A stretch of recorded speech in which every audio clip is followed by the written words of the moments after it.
வேலூர் மாவட்டம் கனியவாடியில் பங்கப்பிரி என்ன இதுக்கு என்ன பங்கு பிரிக்கணும்? செங்கச்சூளை நடத்துற செங்கச்சூளை நடத்தும் போது எங்களுக்கு காசு தர வேண்டாம். திமுக கொடுத்துக்கிட்டு இருந்த, போன தடவை அதிமுக கொடுத்துட்டு இருந்த, இப்போ நாங்கள் வந்திருக்கோம்யா. கஷ்டப்பட்டு போஸ்டர் ஒட்டி பேனர் கட்டி பாலாபிஷேகம் பண்ணி தேர்தலுக்கு செலவு பண்ணி எல்லாம் பண்ணி வந்திருக்கிறோம்.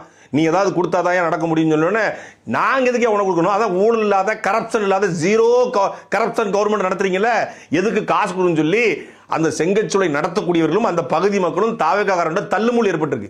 இங்க அமைச்சர் மரியாதைக்குரிய ஆதவர்ஜனா சொல்றாரு, ஒரு வாரத்தில் ஊழலை ஒழித்திருக்கிறோம். மயிலாடுதுறையில 40 டாஸ்மாக்ல போய் காசு கேட்டதா சொல்லி டாஸ்மாக் ஊழியர்கள் டாஸ்மாகே திறக்க மாட்டோம், கமிஷனே தரமாட்டோம்னு சொல்லி தாவேக்காக்கு எதிராக டாஸ்மாக் கடையை மூடிருக்காங்க. நேற்றுக்கு முத நாள் இங்க அமைச்சர் சொல்றாரு, ஊழலே இல்ல, லஞ்சமே இல்ல. லஞ்சம் ஊழல்ங்கிறது செங்கச்சூளையில போய் தாவேக்கா கட்சிக்காரன் காசு கேட்கறதுக்கு பேரும் லஞ்சம் தானே.